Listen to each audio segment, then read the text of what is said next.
कुछ हम कहें, कुछ तुम कहो, बात जब ये चल पड़ी, गुलमोहर की छाँव में आओ बैठे दो घड़ी।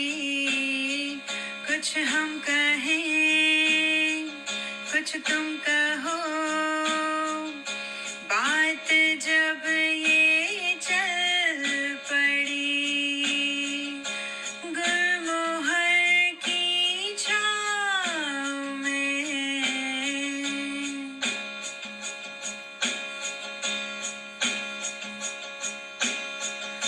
गूंथ कर सपनों के मोती, खूबसूरत बने लड़ी, दोस्ती के पक्के धागों से कस कर बांधे दिल की कड़ी। गूंथ कर सपनों के मोती, खूबसूरत बने लड़ी, दोस्ती के पक्के धागों से कस कर बांधे दिल की लड़ी, गुलमोहर की छाँव में आओ बैठे दो घड़ी। नमस्कार, प्रणाम। मैं वीना सिन्हा गुलमोहर के पटल पर आप सभी का स्वागत और अभिनंदन करती हूँ। स्वर्गीय श्री हरप्रसाद शास्त्री जन्म शताब्दी वर्ष समारोह के श्रृंखला में आयोजित यह कार्यक्रम और हम पहुंच चुके हैं इस कार्यक्रम की 36वीं कड़ी पर। आज हमारे साथ पटल पर उपस्थित हैं एक ऐसे शख्स जो कि मैकेनिकल इंजीनियर हैं, दुबई में प्रोफेसर तथा एक सुप्रसिद्ध साहित्यकार एवं कवि हैं। आदरणीय नितिन उपाध्याय जी, आपका गुलमोहर के पटल पर हार्दिक अभिनंदन और स्वागत है। और मैं 2 पंक्तियां आपके लिए रखना चाहूंगी कि बहुआयामी आप हैं, बहुआयामी काज, और पाकर अपने बीच में पुलकित हैं हम आज, पुलकित हैं हम आज। जी हाँ, और मैं बहुत ही संक्षेप में दर्शकों को यह बताना चाहूंगी कि आप हिंदी तथा मराठी साहित्यकार एवं कवि हैं। सरिता और चंपक जैसी पत्र पत्रिकाओं में आपकी रचनाएं प्रकाशित होती रहती हैं। इलेक्ट्रॉनिक माध्यम से भी आपकी रचनाएं दर्शकों और पाठकों तक पहुंचती रहती हैं। तो आज हमारे बीच आना इस पटल पर हमारा सौभाग्य है। तो मैं आपसे एक दरख्वास्त करना चाहूंगी कि ये शुरुआत साहित्य की आपके तरफ इसका रुझान कैसे हुआ, कविताओं और साहित्य के तरफ, ये दर्शक जरूर जानना चाहेंगे, क्योंकि आप पेशे से तो एक मैकेनिकल इंजीनियर भी हैं और दोनों का समन्वय जरा दर्शकों को थोड़ी सी जानने की जरूर इच्छुक होंगे मेरी ही तरह, कि इस तरफ रुझान कैसे हुआ और यहाँ कब और किस उम्र में आप पहुंचे। नमस्कार वीणा जी, सबसे पहले तो मैं आपको और मधु जी को धन्यवाद देना चाहता हूँ कि आपने गुलमोहर के इस पटल पर मुझे आमंत्रित किया, और जिस प्रकार से आपने एक शानदार शुरुआती गुलमोहर के बारे में बताया और मेरे बारे में थोड़ा सा बताया, और आपका जो ये पूरा जो कार्यक्रम है इसको मैं देखता आता हूँ, और जिस प्रकार से आप साहित्यकारों को, बड़े बड़े साहित्यकारों को बुलाती हैं, उसके मुकाबले में तो काफी छोटा सा अपने आप को मानता हूँ। और मुझे भी इस पटल पर आपने बुलाया तो सबसे पहले मैं हृदय तल से आपको आभार प्रदर्शन करता हूँ। और साहित्य की अगर हम बात करें तो मुझे ऐसा लगता है कि हम लोग साहित्य से बचपन से जुड़ जाते हैं।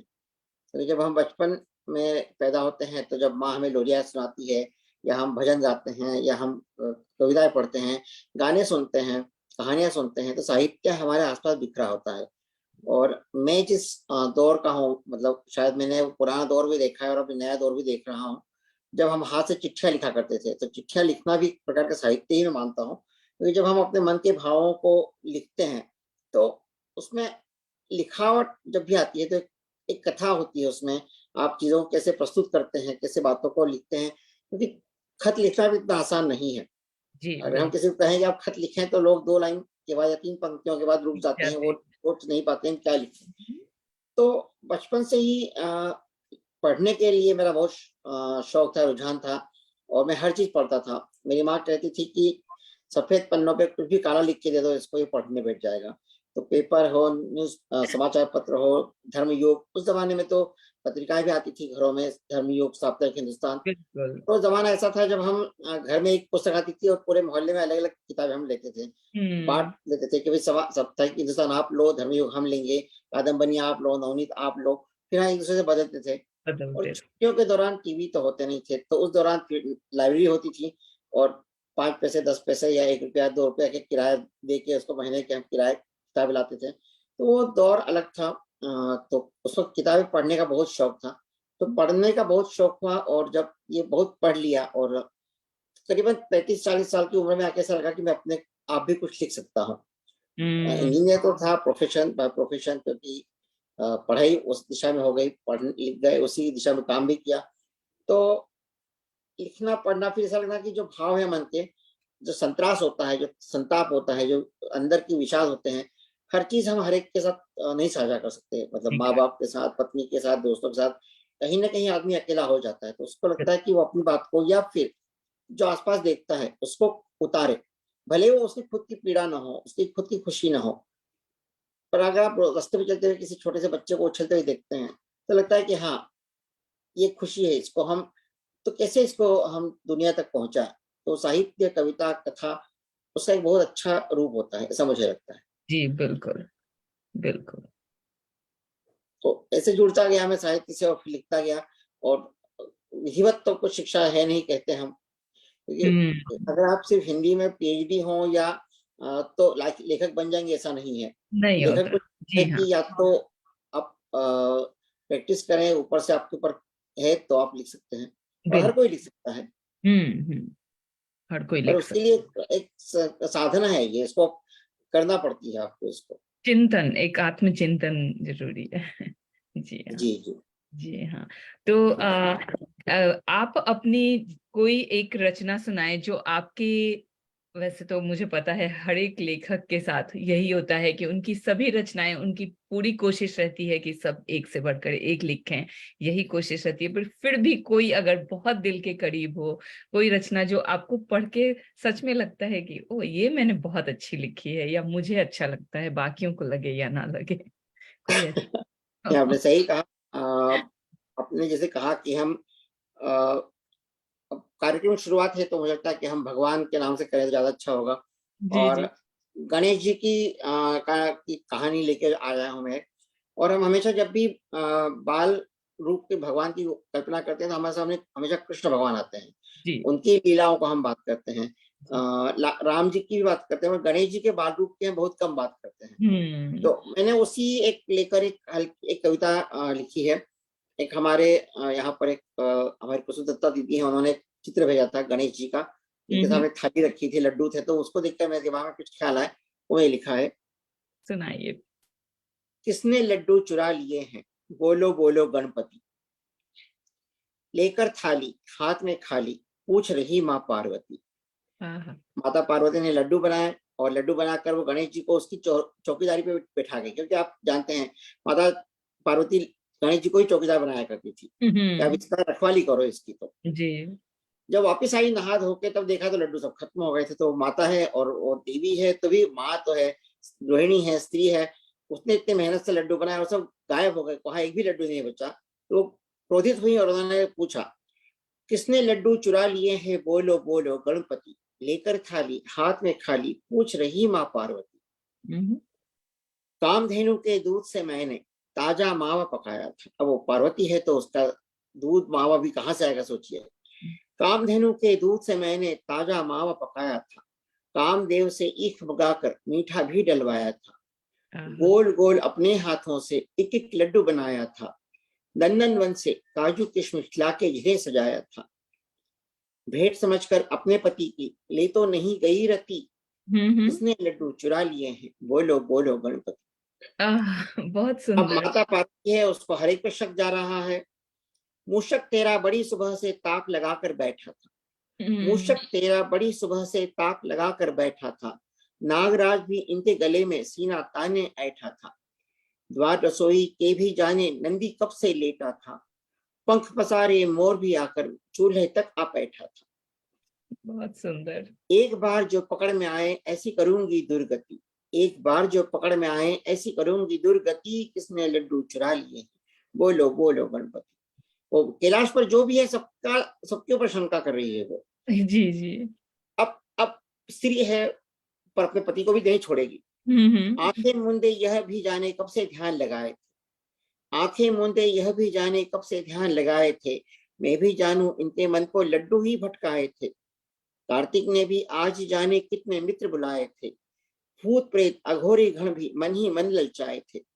जाने कैसे निपट रही थी इनसे मेरी सखी सती, जाने कैसे निपट रही थी इनसे मेरी सखी सती, किसने लड्डू चुरा लिए हैं, बोलो बोलो गणपति। पर माँ है वो जानती है अपने बच्चों को, तो चोरी पकड़ लेती है वो। जी अब हाँ। उसको समझ आ गया कि चोरी किसने की है। तेरे टूटे दांत पे बोलो क्यों चींटी चढ़ाई है, तेरे टूटे दांत पर बोलो क्यों चींटी चढ़ आई है, मुझको आता देख के तूने सूंड क्यों पीछे छुपाई है, आजकल मैं देख रही हूँ तोंद भी तूने बढ़ाई है, सच सच बतला तुझसे तो सीधा ये तेरा भाई है। मान रही थी जिसको दोषी अब तक मैं ही मूढ़मती, जान गई मैं किसने लड्डू चुरा लिए हैं गणपति, जान लिए हैं किसने लड्डू चुरा लिए हैं गणपति, लेकर थाली हाथ में खाली पूछ रही माँ पार्वती। तो ये बाल गणेश जी के ऊपर एक कविता लिखी थी, मुझे बहुत पसंद है क्योंकि हम गणेश के बाल रूप की बहुत कम कल्पना करते हैं। मैंने तो सर पहली बार ये कविता इस तरह की सुनी कोई, जो कि बाल रूप गणेश जी का सच में इतनी सुंदर आपने चित्रित किया और सबको आपने सभी को ले लिया इसमें, उनके आसपास जो भी हो सकते हैं आपने पर्याप्त कोशिश करके सभी को लिया। बहुत ही सुंदर रचना, बहुत ही मेरे मन को छू गई। मुझे सच में आज जो मैं रचनाएं बचपन में पढ़ती थी वहां में चली गई थी। बहुत ही सुंदर, बहुत ही सुंदर। अब मुझे समझ आया कि ये रचनाएं कहाँ कहाँ तक पहुंची होंगी और बच्चों को पहुंची होंगी। और मुझे लगता है कि जब आप चर्चा करते हैं धर्म की या कुछ बच्चों को अपने धर्म के बारे में समझाते हैं, तो इन रचनाओं से जो बच्चों की शुरुआत अगर होए तो शुरू से ही उनके दिमाग में ये भगवान बैठ जाएंगे। जैसे कि कृष्ण और राम की लीला है, ये बच्चों के दिमाग में हम रामलीला देखते हैं, ये तो ये गणेश लीला के लिए सच में बहुत ही सुंदर रचना है। और आज हमारे साथ आप आपसे आपकी रचनाएं सुनने और आपसे मिलने के लिए पटल पे जुड़े हैं शशि धांधा जी, आदरणीय अन्नदा पाटनी जी, संजय प्रकाश शर्मा जी, जेमिनी पांड्या जी और शशि पाधा जी। आप सभी का बहुत बहुत धन्यवाद। और मधु शर्मा जी भी हमारे साथ जुड़ी हुई हैं। मैं धन्यवाद मैं भी दूंगा अन्नदा जी, पाटनी जी को धन्यवाद दूंगा क्योंकि हमारे अदर ग्रुप में भी है वो, श्री पाधा जी भी हमारे ग्रुप में है, बहुत से ग्रुप में है। जी तो जी। वो व्हाट्सएप ग्रुप में है, हम लोग उनकी रचनाएं पढ़ते हैं, उनके हाइकू पढ़ते हैं। तो सबको नमस्ते मेरी तरफ से भी। अब कोई ऐसा विषय जो आपको लिखना बहुत ही अच्छा लगता है, कहानी, कविताएं, नाटक, आप मराठी में लिखते हैं, हिंदी में लिखते हैं, कुछ ऐसा जो कि आपको बहुत इजी लगता है कि ये तो मैं लिख सकता हूँ और ये इसमें मैं मतलब आप आसानी से उसमें लिख सकते हैं, ऐसा कोई विषय या ऐसा कोई क्षेत्र, कहानी कथा या नाटक या कविता कोई ऐसा है तो जरूर दर्शक जानना चाहेंगे। कहानी भी अच्छी लगती है पर कविता ज्यादा मन के पास होती है। और उसमें हम जैसे आपने अभी सही कहा कि हम बच्चों को अलग अलग बातों के बारे में बता सकते हैं कि उनके बारे में बच्चे जान सकते हैं कि वो कैसी चीजें रही थी, क्या हुआ था। तो वो एक इतिहास की बात हो, भगवान की बात हो, पर्यावरण की बात हो, या भारत माता की बात हो, या हास्य रंग हो, क्योंकि बच्चे भी जो होते हैं वो बहुत जल्दी ग्रास्प करते हैं किसी चीज को, जल्दी पकड़ते हैं चीज को। और उसको अगर हम ठीक तरीके से उनको समझाएं, उनको सिखाएं तो उनको बहुत ही पसंद आता है। एक ऐसा ही एक गीत है मेरा जो मैंने अभी लिखा था, अभी थोड़े दिनों पहले 6 जून को यहाँ पर अभी सुनाइए। शिवाजी के राजा महाराजा छत्रपति शिवाजी की 350 वर्ष हुए पूरे उनके राज्याभिषेक के। तो 6 जून को उनकी जो हमने वो दिवस मनाया, उसी दिवस पर एक कविता मुझे याद आई मेरी, जो मैंने लिखी थी उनके एक वीर सरदार पर। जी और वो सरदार है बाजी प्रभु देशपांडे, जो कोल्हापुर के पास, महाराष्ट्र में कोल्हापुर के पास में उनकी समाधि है। और वहां पर एक पावन खिंड करके जगह है। खिंड मतलब एक घाटी, दर्रा, छोटा सा पहाड़ियों के बीच में इतनी सी जगह जिसमें से घोड़ा जा सके, सिर्फ घोड़े की चौड़ाई जितना एक छोटा सा दर्रा, जिसमें से लोग नहीं जा सकते थे। और आप जानती हैं सह्याद्री पर्वतमाला है जहाँ शिवाजी रहा करते थे। एक तरफ से निजाम शाही, एक तरफ से आदिल शाही, ऊपर से मुगल औरंगजेब। इनके बीच में जब वो वहां पे युद्ध लड़ते थे तो उनको वो वहां पर सह्याद्री का चूहा कहते थे उनको, क्योंकि वो बिल में निकल के घुस जाता है, ऐसा कहा करते थे उनको।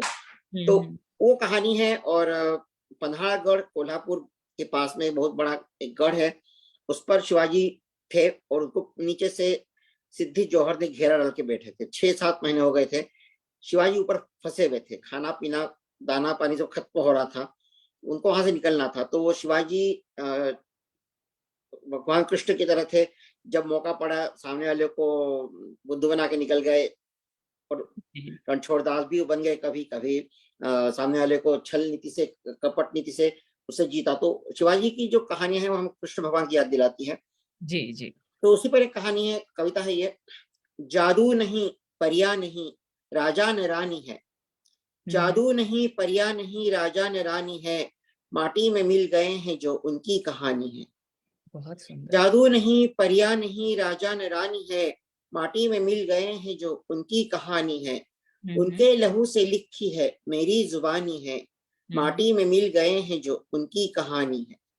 एक अनकही सी दास्तां तुमको सुनानी है, माटी में मिल गए हैं जो उनकी कहानी है।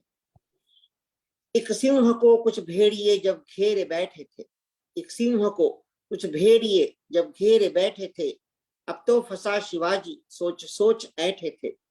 रसद पन्हाड़ागढ़ पे धीरे धीरे कम हुई, रसद पन्हाड़ागढ़ पे धीरे धीरे कम हुई, गनीमी कावा की निकाली युक्तियां नहीं। गनीमी कावा मतलब शत्रु को छकाने की जो उनकी चालें थी, गनीमी मतलब शत्रु, गनीमी कावा की निकाली युक्तियां नहीं। शत्रु को छकाने के लिए ऐसी चली चाल, राजे ने लिया फैसला जाएंगे गढ़ विशाल। दुर्गम थी राह और घनी सियाह काली रात, दुर्गम थी राह और घनी सियाह काली रात, कुछ गिने चुने मावड़ों को लेके अपने साथ। उन मर्द मराठों की हवाओं से शर्त थी, उन मर्द मराठों की हवाओं से शर्त थी, बिजली नसों में घुल रही परत दर परत थी। सिद्धि को जब पता चला घुटनों पे गिर पड़ा, सिद्धि को जब पता चला घुटनों पे गिर पड़ा, लेके हजारों सैनिकों को पीछे वो बढ़ा। टिड्डी के जैसे दुश्मनों की फौज सर पे थी, टिड्डी के जैसे दुश्मनों की फौज सर पे थी, अंधेरे की बुरी नजर रोशनी के घर पे थी। सरदार शिवाजी के बाजी प्रभु ने ये कहा, सरदार शिवाजी के बाजी प्रभु ने ये कहा, स्वराज्य न रहेगा अगर राजा ना रहा। जाओ शिवाजी तुमको भवानी की आन है, जाओ शिवाजी तुमको भवानी की आन है, न घुस सकेगी चींटी जब तक तन में प्राण है। सकरी सी रहा घोड़ खिंड की बाजी डट गए, सकरी सी रहा घोड़ खिंड की बाजी डट गए, कि 2 हाथों में तलवार जाने कितने कट गए। उतरे थे काल भैरव या था रुद्र का तांडव, उतरे थे काल भैरव या था रुद्र का तांडव, निस्तब्ध थी प्रकृति देख रूप वो रौरव। बाजी प्रभु का सीना बना लोहे की दीवार, बाजी प्रभु का सीना बना लोहे की दीवार, शत्रु भी भेद करके जिसे जा सका न पार। रणचंडी के लिए रचाया हवन कुंड था, रणचंडी के लिए रचाया हवन कुंड था, कटकट की गिरा जिसमें भेड़ियों का झुंड था। एक एक मराठे ने 20-20 मार कर, 300 मराठे थे और सामने से 6,000 सैनिकों की फौज आई थी। एक एक मराठे ने 20-20 मार कर, प्राणों की आहुति से भरा काली का खप्पर।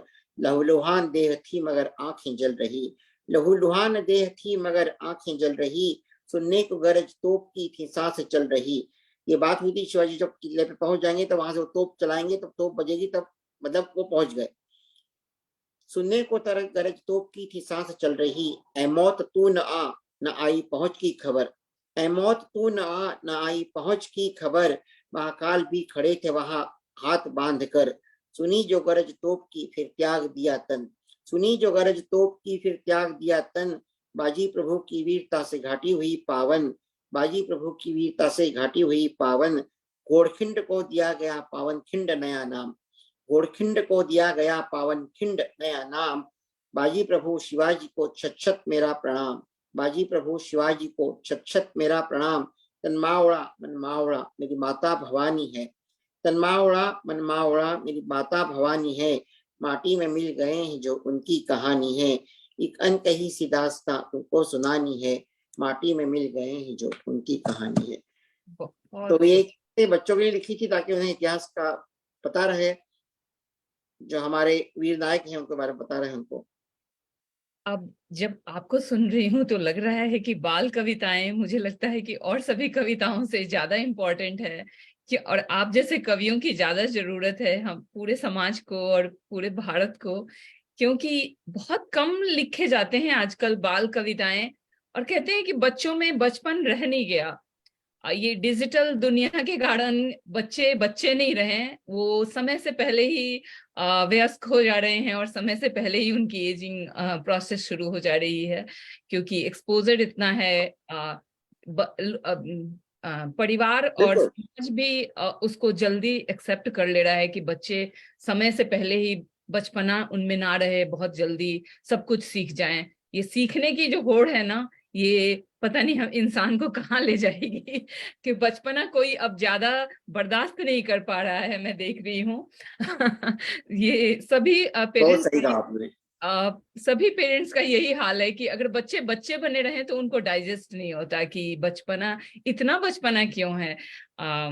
ये बड़ी विडंबना है हमारे समाज की। और हम कई साल में ही बच्चों को स्कूल में या प्ले स्कूल में भेजना चाहते हैं, और बच्चे की पीठ के ऊपर तो बोझा होता ही है, शाम को डांस क्लास, कराटे क्लास, ये क्लास वो क्लास में निपुण बना देना चाहते हैं। बिल्कुल बचपना बिल्कुल जाता जा रहा है, ये बहुत दुख की बात है, और इसी के कारण विकार पैदा हो रहे हैं।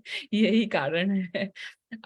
बाल रचनाएं जब आप लिखते हैं तो पहले और अब के बच्चों में, जैसा मैंने कहा कि बचपन बहुत ही ज्यादा बदलाव आ चुका है, तो आपकी रचनाओं में क्या आज के बदलाव और जो 70-80 के दशक में बचपन था, उन दोनों में आप किस तरह की रचनाएं आपकी ज्यादातर रहती हैं, या दोनों आप लिखते रहते हैं, पहले की कुछ यादें और अभी का जो परिवेश है बचपन? मुझे तो पहले की जो बाल कविताएं थी वो बहुत ही मतलब एक तरह से कहें कि उसमें सिर्फ प्रकृति, फूल पत्ती या जानवरों का ज्यादा उसमें मतलब होता था, और आज की जो कठिन विषम परिस्थितियां उनका जिक्र नहीं होता था, ऐसा मुझे लगता है उस पर। तो मतलब बच्चों को आज के, अगर हम बात करें आज के एक विषय ले रहा हूँ मैं, गुड टच बेड टच, इसके बारे में भी उस जमाने में कहीं कुछ बात नहीं होती थी। ऐसा मानते थे कि हम बच्चे पवित्र हैं तो उनको सिर्फ अच्छी अच्छी बातें ही बताई जानी चाहिए, या उनको जमाने की हकीकत से न वास्ता उनका पड़े, उनको कुछ पता न हो उसके बारे में। ऐसा मैं समझ रहा हूँ ये फर्क आया है। तो आज के बच्चों को हम पर्यावरण के बारे में भी बात करते हैं, और देश के बारे में बात करते हैं, और जो नैतिकता की बात तो पहले भी खैर होती थी, आज भी होती है, अच्छे होना चाहिए, बच्चे होना चाहिए, और हास्य तो पहले भी था और आज भी है। आज भी है जी। तो एक छोटी सी मैंने कविता लिखी थी जिसमें कोरोना का भी था, और जानवर तो होते ही हैं, तभी हम बच्चों के लिए कविता लिखी थी एक छोटी सी। जी हाँ, 1 मिनट का मैं समय चाहूंगी। 1 मिनट भी नहीं।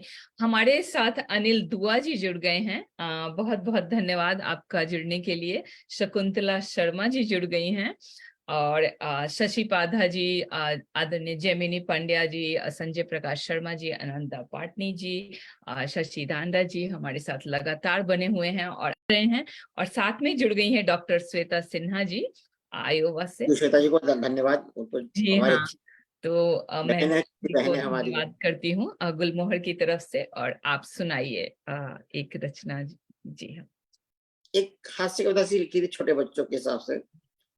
मेरे घर के पीछे है एक बड़ा सा जंगल, मेरे घर के पीछे है एक बड़ा सा जंगल, सुबह सुबह देखा उसमें मचा हुआ था दंगल, रो रहा था जोर जोर से एक छोटा सा हाथी, रो रहा था जोर जोर से एक छोटा सा हाथी, करा रहे थे चुप उसको बंदर भालू साथी।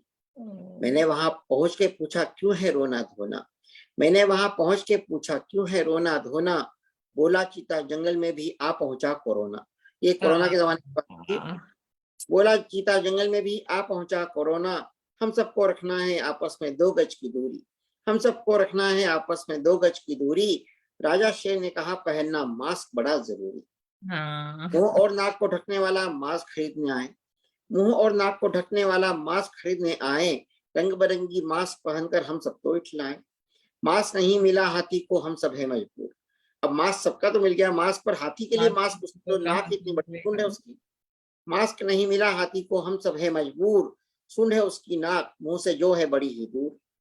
कैसे चुप कराए बोलो हम अपने साथी को, कैसे चुप कराए बोलो हम अपने साथी को, है कोई दुकान जहां से मास्क मिले हाथी को। देख के उनकी उलझन को मैं भी बड़ा चकराई, ये मैंने एक छोटी सी बच्ची के लिए लिखी थी कविता। देख के उनकी उलझन को मैं भी बड़ा चकराई, तभी दिमाग की बत्ती झट से जली मेरे भाई। करना होगा अब मुझको ही कुछ तो गड़बड़ झाला, करना होगा अब मुझको ही कुछ तो गड़बड़ झाला, आस पास में लगी ढूंढने एक मकड़ी का जाला। मकड़ी रानी को प्यार से बोला दुख हाथी का, मकड़ी रानी को प्यार से बोला दुख हाथी का, सूंड से लेकर मुंह तक बूंद दो मास्क मेरे साथी का। झटपट मकड़ी रानी ने मास्क बुना एक प्यारा, झटपट झटपट मकड़ी रानी ने मास्क बुना एक प्यारा, जिसे पहनकर खुश हो गया हाथी भाई न्यारा।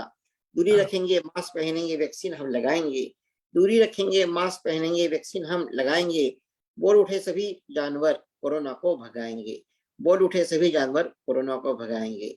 ये कोरोना के जमाने में लिखी थी बच्चों के लिए, ताकि बच्चों को भी अद्भुत रचना, आपकी सोच को सलाम। मैं बोल रही हूँ कि आप देखिए जानवरों में से कैसे आपने हाथी को ढूंढ निकाला, कैसे मैं सोच रही हूँ कि कवि का दिमाग सच में कहाँ कहाँ जाता है। सही कहा आपने, बहुत ही सुंदर रचना मुझे ये लगी।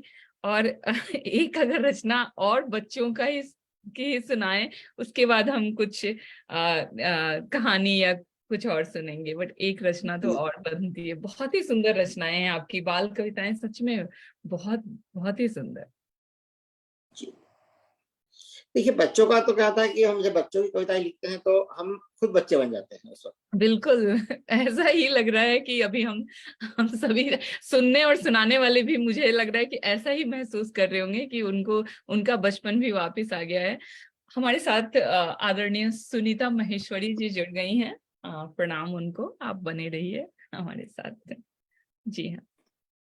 एक कविता लिखी थी मैंने पर्यावरण के बारे में बच्चों को बताने के लिए, ताकि उनको भी पता चले कि पर्यावरण के लिए हमें क्या करना चाहिए। पेड़ पौधे फूल पत्ते हैं सभी साथी हमारे। तो पर्यावरण, या जब हम बात करते हैं फ्लोरा फोना की, तो एक नेचर जो है वो सिर्फ हमसे ही नहीं है, यूनिवर्स सिर्फ आदमी से ही नहीं है, सिर्फ हमें जीने का हक नहीं है। एक छोटे से फूल को भी जीने का हक है, एक छोटे से पत्ते को भी जीने का हक है, क्योंकि अगर वो नहीं होंगे तो हम भी नहीं होंगे। अगर कैक्टस नहीं होगा तो भी हम नहीं होंगे, अगर छोटा सा चींटी भी नहीं होगी तो हम नहीं होंगे। तो हर जानवर का, हर प्राणी का एक महत्व है अपना। बिल्कुल। पेड़ पौधे फूल पत्ते हैं सभी साथी हमारे, आओ मिलकर हम बचाएं जानवर ये प्यारे प्यारे। बड़ा दुख होता है, मेरी वाइफ बायोकेमिस्ट है तो मुझे बताती है कि कितने प्रकार के जानवर खत्म होते जा रहे हैं हर साल, और ये बहुत तेजी से खत्म हो रहे हैं। मतलब इनकी प्रजातियां नष्ट हो रही हैं, जो अब इंडेंजर्ड स्पीसीज बोलते हैं। मतलब हमें पता भी नहीं कि वो हैं और खत्म हो रही हैं वो। और ये खत्म होने से आज हमें उसका असर नहीं पता चल रहा, और हो सकता है कि उसका असर बाद में हमें पता चले। अब तो खैर हम ये भी नहीं कह सकते कि पता नहीं चल रहा, अब तो पता चलना शुरू हो चुका है। जी जी जी जी। पेड़ पौधे फूल पत्ते हैं सभी साथी हमारे, आओ मिलकर हम बचाएं जानवर ये प्यारे प्यारे। चक्र जीवन का चलेगा साथ में जब सब रहेंगे, चक्र जीवन का चलेगा साथ में जब सब रहेंगे, जानना होगा हमें अब यह बचा तो हम बचे। बिल्कुल। जी न पाएंगे अकेले, जी न पाएंगे अकेले हम बिना इनके सहारे, आओ मिलकर हम बचाएं जानवर ये प्यारे प्यारे। मुफ्त में यह पेड़ देखो ऑक्सीजन हमको दिलाए, मुफ्त में यह पेड़ देखो ऑक्सीजन हमको दिलाए, ओजोन की है परत तो विकिरण भी हमको छू न पाए, ओजोन की है परत तो विकिरण भी हमको छू न पाए, कोई भी फिर रह न पाता जी यहाँ गर्मी के मारे, कोई भी फिर रह न पाता जी यहाँ गर्मी के मारे, पेड़ पौधे फूल पत्ते हैं सभी साथी हमारे। हर तरह के खाने पीने हमको है कुदरत से मिलते, हमको हर चीज कुदरत से मिल रही है। बिल्कुल। हर तरह के खाने पीने हमको है कुदरत से मिलते। सूर्य के स्वागत में देखो हर सुबह है फूल खिलते।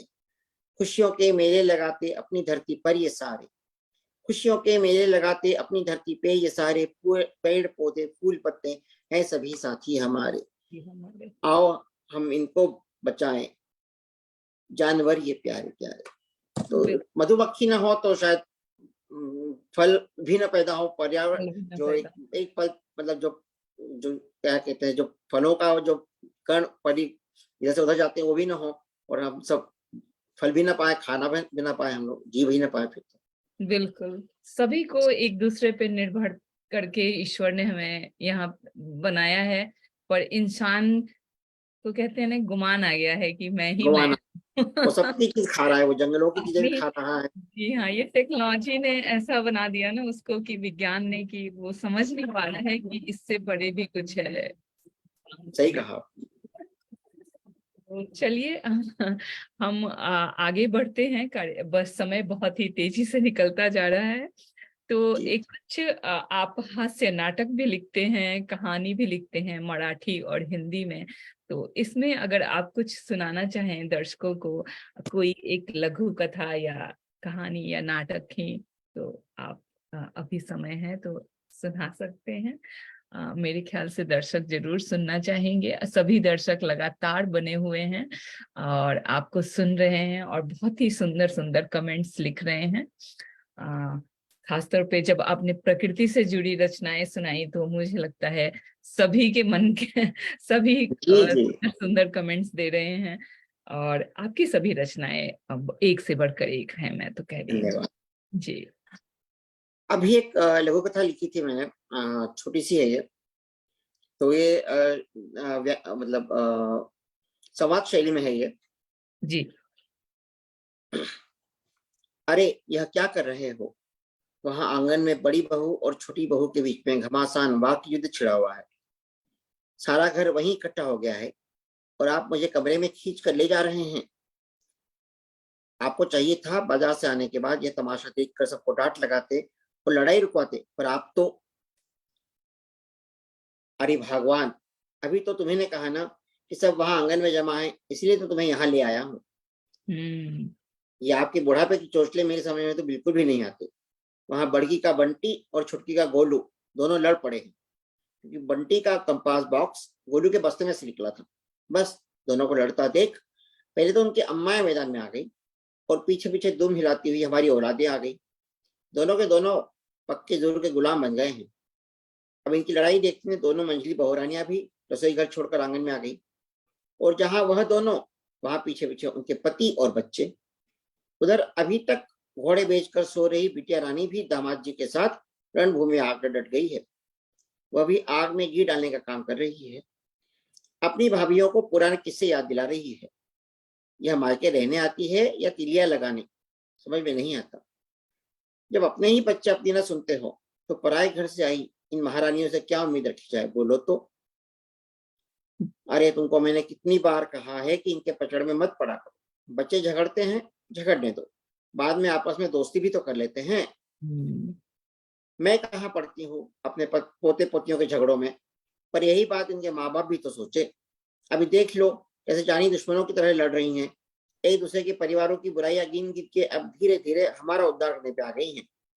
मुझे तो डर लग रहा है कि अगर इनकी आवाजें ऐसे ही चढ़ती रहीं तो आस पास के पड़ोसी भी ना आ जाए। आप जाओ ना, जरा रोको इनको।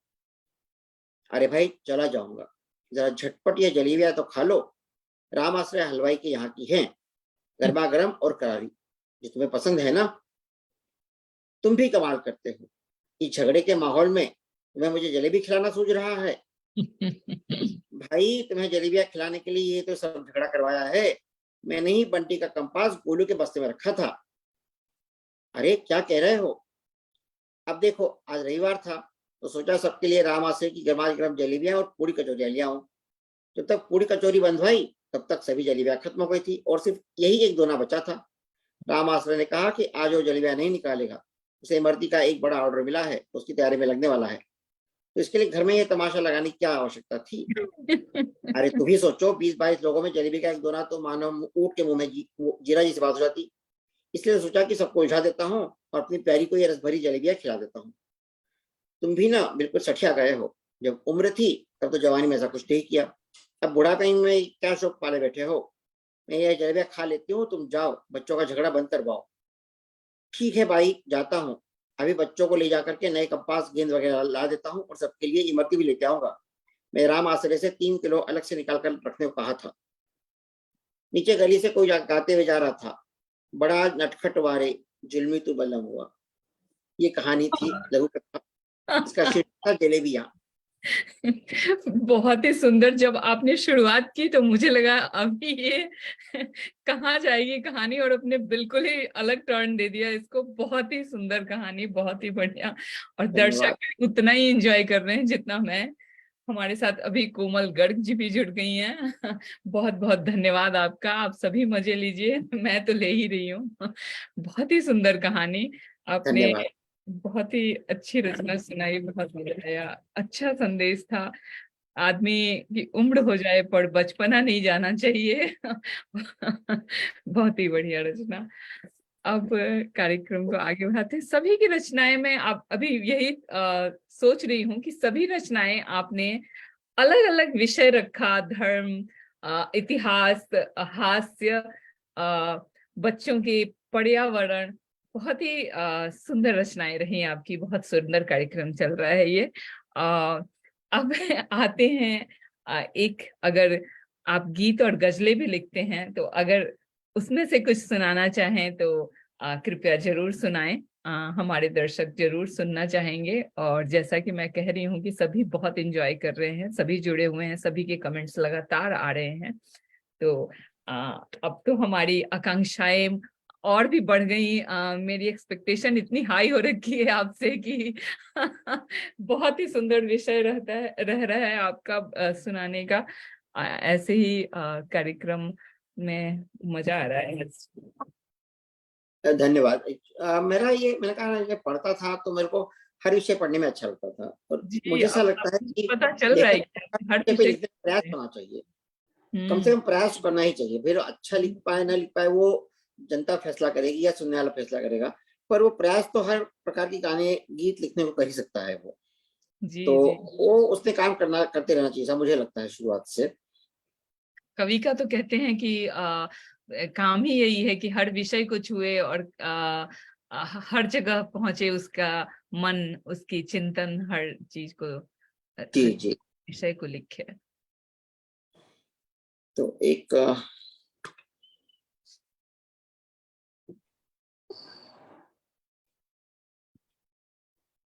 अगर छोटी सी रचना कोई मराठी में भी सुना सके तो जरूर सुनाइएगा। वैसे जी जी।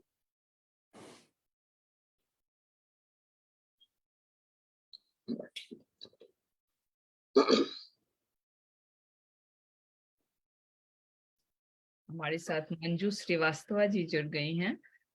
वो भी सृजन का मंच की संस्थापिका हैं। जी जी। वर्जीनिया है, मुझे ऐसा लग रहा है। कई बार वो भारत में भी रहती हैं। तो पर बहुत बहुत धन्यवाद मंजू जी आपका। और सभी लगातार बने हुए हैं। अंदा पाटनी जी लगातार आप तो आपके लिए कमेंट्स कर रही हैं। जयमिनी पंड्या जी, शशि पाधा जी, शकुंतला शर्मा जी, अनिल दुआ जी, कोमल गर्ग जी, जी हाँ, और डॉक्टर श्वेता सिन्हा जी। मराठी की बात कही आपने, तो एक कविता है मेरी, उसको मैंने मराठी में लिखा था। जी उसकी कुछ सुनाइए। पंक्तियां सुनाता हूँ। असेच। असेच मतलब ऐसे ही। ऐसे ही जी। ऐसे ही। तो सुन। काफी कुछ आपको समझ आ जाएगा। हम जिस सुबह पे पहुंच गए हैं तो ये पत्नी को समर्पित है। असेच उठते रोज सकाळी, चहा मला तू देशील ना। ऐसे ही रोज सुबह उठकर आप मुझे ऐसे चाय दोगी ना। असेच उठणे रोज मला तू असेच उठणे रोज सकाळी, चहा मला तू देशील ना। सोफ्यावरती डुलत बसता बागेमध्ये नेशील ना। असेच चोरून साखर घेता हात माझा तू धरशील ना। ऐसे मैं शक्कर लूंगा, चीनी लूंगा, तो मेरा हाथ पकड़ लोगी। पाहुणी तो चमचा रिकामा, लटका आग ही करशील ना। असेच मावळत्या सूर्याला सतत बघत बसशील ना, आठवणी सागरी किनारा गालात खुदकन हसशील ना, असेच रात्री अंतिम प्रहरी खडकन जागी होशील ना, पाहून मग शुक्राचा तारा कुशीत माझ्या येशील ना, असेच कधी तू मला पाहता दारामागे लपशील ना, मोरा पिसा हुन हलके नाते तळ हातावर जपशील ना. तो ये कविता हल्की सी है, मराठी में थोड़ा कम पढ़ता हूँ क्योंकि मुझे लगता है यहाँ पर जी, मराठी उतना बहुत कम लोगों को जी समझ आती है, बट जिनको समझ आती है वो बहुत डेफिनेटली, क्योंकि क्षेत्रीय भाषा है तो जो उस जी जी क्षेत्र से हैं वो उतना ही एंजॉय करते हैं और उनको उतना ही पसंद आती है। हमारे साथ आभा सक्सेना दूनवी जी जुड़ गई हैं। आपका स्वागत है कार्यक्रम में। और एक गजल या गीत अगर आप रखना चाहें तो जरूर जी रखें। जी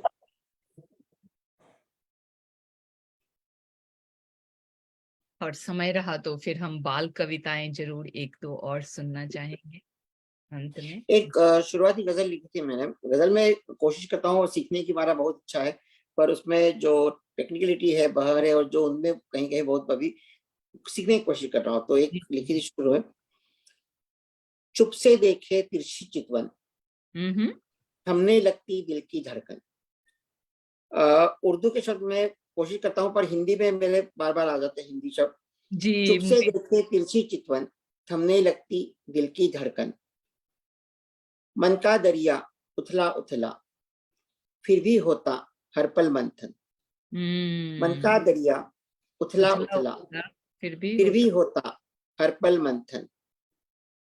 हमने दुख में जीना सीखा, हमने दुख में जीना सीखा, कैसे भाए सुख के बंधन। हम्म।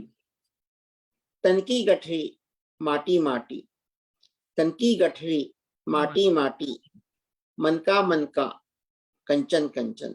हम्म। मन का कंचन कंचन। जी बहुत सुंदर। मेरी धरती मेरी माता, मेरी धरती मेरी माता, मेरा तन मन तुझ पर अर्पण। हम्म। अगर ये सचमुच सोना होगा, अगर ये सचमुच सोना होगा, तब के बन जाएगा कुंदन। चुप से देखे तिरछी चितवन, थमने लगती दिल की चितवन। तो ये छोटी बहर की कविता है, की गजल थी, बहुत सुंदर। गजल है मतलब। जी बहुत सुंदर, बहुत सुंदर। आ, एक अगर गीत सुना सकें आपने, अगर जी जरूर सुनाएं। और हमारे साथ अभी भी दर्शक जुड़े हुए हैं। आभा सक्सेना जी जुड़ी हुई हैं। आभा सक्सेना दूनवी जी हमारे साथ देहरादून से जुड़ी हुई हैं। मंजू श्रीवास्तवा जी जुड़ी हुई हैं। जेमिनी पांड्या जी जुड़े हुए हैं। उनको जरूर मुझे लगता है कि मराठी भाषा उनको समझ आई, क्योंकि खूब चांग आहे उन्होंने हाँ अच्छी, तो जी हाँ, तो उनको जरूर समझ आई। धन्यवाद धन्यवाद। दर्शक हैं जो, जी हाँ, तो जी जी ये बहुत अच्छी रचना थी उनके लिए। तो एक चित्र देखा था मैं राधा और मीरा का, और मेरा हमेशा मानना है कि राधा और मीरा एक संपूर्ण स्त्री और पुरुष को रिप्रेजेंट करते हैं, और वो दोनों एक दूसरे में एकाकार हैं वो। तो उसी को लेकर मैंने लिखा था। मैं ही राधा, मैं ही मीरा, मैं ही हूँ घनश्याम। मैं ही राधा, मैं ही मीरा, मैं ही हूँ घनश्याम। प्यार को तुम जो भी दोगे, मेरा है वही नाम। मैं ही राधा, मैं ही मीरा, मैं नहीं। ही हूँ घनश्याम। इन तीनों का प्यार ऐसा था जो हम कह सकते हैं पूर्ण नहीं हुआ, संपूर्ण नहीं हुआ, पर फिर भी पूर्ण है वो। मीरा ने तो शायद कृष्ण को देखा भी नहीं था, देखा। पर उनका जो प्यार है राधा मीरा कृष्ण का, एक प्रेम की एक अपरिमेय अंतिम स्थिति की का दर्शाता है। जबकि धेनु की धुन में रंभाता, मोर का हूं पंख में। धेनु की धुन में रंभाता, मोर का हूं पंख में। हूं सुदर्शन चक्र में भी, तो पांच जन्य शंख में। जमुना जी के काले जल सा बहता में अविराम। मैं ही राधा, मैं ही मीरा, मैं ही हूँ घनश्याम। मैं भ्रमर के गान में हूँ, कमलिनी के रंग में। मैं भ्रमर के गान में हूँ, कमलिनी के रंग में। वेणु की धुन में समाया, बजता हूँ मृदंग में। चंदा सूरज संग विचरता, है कहाँ विश्राम। मैं ही राधा, मैं ही मीरा, मैं ही हूँ घनश्याम। आदि में भी अंत में भी मैं समय की चाल हूँ। आदि में भी अंत में भी मैं समय की चाल हूँ। मिट्टी के कण से लघु हूँ, मैं गगन से विशाल हूँ। चर अचर में अपने मन में पाओगे मेरा धाम। चर अचर में अपने मन में पाओगे मेरा धाम। मैं ही राधा, मैं ही मीरा, मैं ही हूँ घनश्याम। प्रेम में भी द्वेष में ही खोजते हो मुझको हो क्यों। प्रेम में भी द्वेष में भी खोजते मुझको हो क्यों। मैं ही तुम हो, तुम ही मैं हूँ, गिनते हो फिर दो क्यों। एक होते ही मिलेगा मोह माया को विराम। एक होते ही मिलेगा मोह माया को विराम। मैं ही राधा, मैं ही मीरा, मैं ही हूँ घनश्याम। प्यार को तुम जो भी दोगे मेरा है वो ही नाम। तो ये गीत है जो राधा कृष्ण या हम प्रेम को कहें या आत्मा और परमात्मा के बीच का जो एक संबंध है और उसको दर्शाने का प्रयास करते हुए लिखा गया था ये। बहुत सुंदर रचना, बहुत सुंदर रचना। अभी तक आपने जो भी सुनाया सभी एक से बढ़कर एक रचनाएं रही। बहुत ही सुंदर। आपने हास्य, आपने धर्म, आपने मनोभाव, आपने पर्यावरण सभी को छू लिया। कहानी तो खैर बहुत ही सुंदर।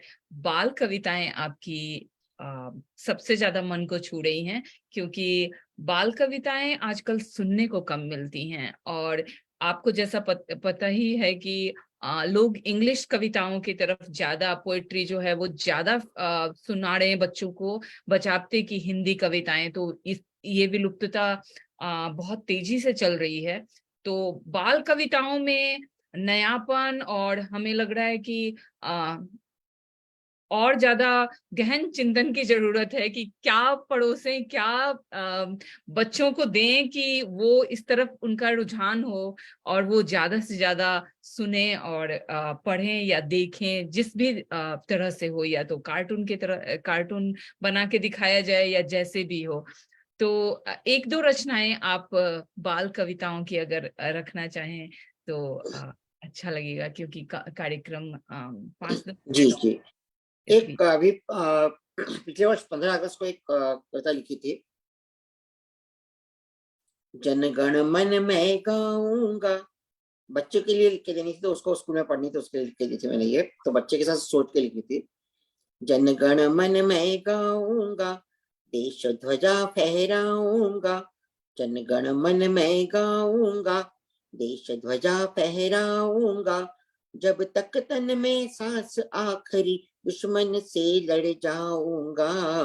जनगण मन में गाऊंगा, देश ध्वजा फहराऊंगा। शस्य श्यामला माता के आंचल में गंगा जमुना है।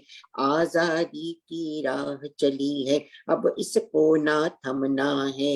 मत वाले बेटे बेटी मिल इसका मान बढ़ाते हैं।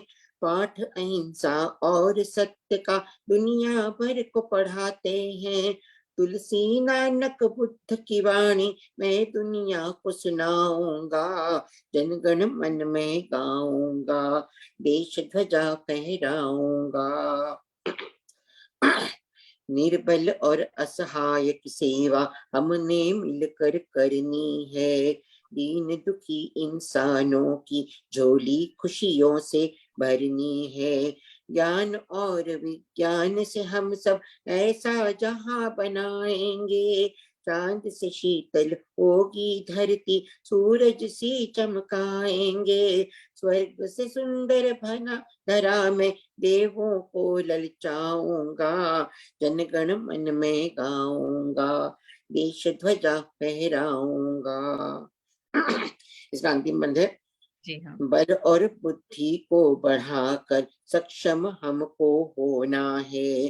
किसने खंजर पीठ में घोपा, रोना अब ना रोना है। शांति शब्द बुझ दिल के होठों पर न कभी भी जचता है। सदा विष पीने वालों को अमृत भी कब पचता है। याद रहेगा गद्दारों को सबक में वो सिखलाऊंगा। जनगण मन में गाऊंगा, देश ध्वजा फहराऊंगा। जब तक तन में सांस आखिरी दुश्मन से लड़ जाऊंगा। जनगण मन में गाऊंगा। सुंदर। तो एक बच्चों के लिए लिखी थी, उसमें थोड़ा सा देश प्रेम, वीरता और ऐसे भाव थे, ताकि वो 15 अगस्त के 26 जनवरी के अवसर पर बच्चे पढ़े, ताकि एक संदेश भी जाए बच्चों को, मनोरंजन भी हो, उनको थोड़ा ज्ञान भी मिले। क्योंकि आपने सही कहा, सिर्फ मनोरंजन ही ना हो, साहित्य का काम सिर्फ मनोरंजन करना नहीं होता है, साहित्य का काम दिशा दिखाने का होता है। मनोरंजन के लिए तो नाच गाने और खेलकूद बहुत सब है। सारी चीजें हैं जी, दोनों के साथ अगर जाए तो बहुत सुंदर बिल्कुल बात। बिल्कुल। साथ मनोरंजन और कुछ ज्ञान मिले तो अभी भी कुछ ऐसे मुझे लगता है कि परिवार हैं जहां इन चीजों के इन चीजों के ऊपर ध्यान दिया जाता है, और आज माता पिता आज भी कुछ ऐसी रचनाएं ढूंढ के बच्चों को सुनाते हैं कि उनको साथ साथ में ज्ञान भी मिले और मनोरंजन भी हो, ताकि उनका झुकाव हाँ जो है इस नॉलेज, ये जो उनको मिल रही है इतिहास के बारे में कहें या धर्म के बारे में, वो ढूंढ ढूंढ के खोजते हैं। और मुझे तो लगता है कि ये रचनाएं अगर आप खाली लिखें और ऊपर से अगर गा के अगर रिकॉर्ड करके कहीं रखें तो ये बहुत अच्छी बात होगी, क्योंकि लोग आजकल ढूंढना चाहते हैं कि हम बच्चों को कैसे सुनाएं। जिनकी इच्छा है, जिनकी इच्छा नहीं बिल्कुल है डेफिनेटली इस तरफ नहीं ध्यान देंगे, बट जिनकी है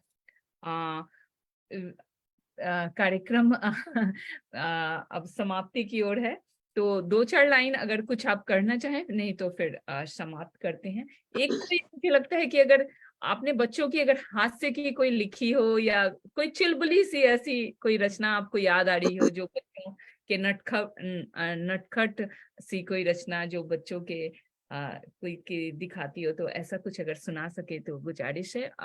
या कोई भी रचना ऐसे। छोटी सी रचना है, मतलब बच्चों के लिए है, पर जब हम बच्चे थे उस जमाने की है ये। जी जी। जब हम जाते थे ननिहाल, जब हम जाते थे ननिहाल, राखी और दिवाली में, छुट्टी गर्मी वाली में, एक दो नहीं जी हर साल, जब हम जाते थे ननिहाल। मैं पूरा और टिकट था आधा, मैं पूरा और टिकट था आधा, पूरी सीट पे बड़का दादा, साथ नहीं बैठा था हमको, पास में बक्सा फिर क्या बाधा। टीन का स्तर बजा बजा कर तब हम गाते थे झपताल, जब हम जाते थे ननिहाल।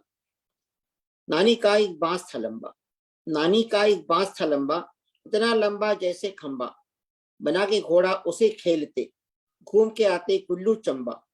नानी को जब बांस न मिलता, गाल हमारे होते लाल, जब हम जाते थे ननिहाल।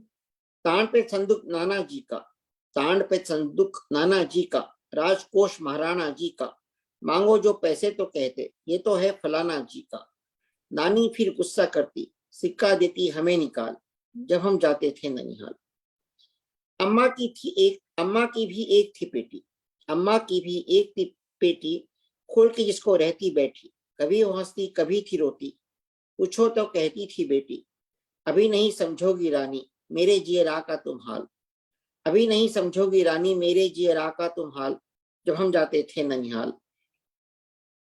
राखी और दिवाली में, छुट्टी गर्मी वाली में, एक दो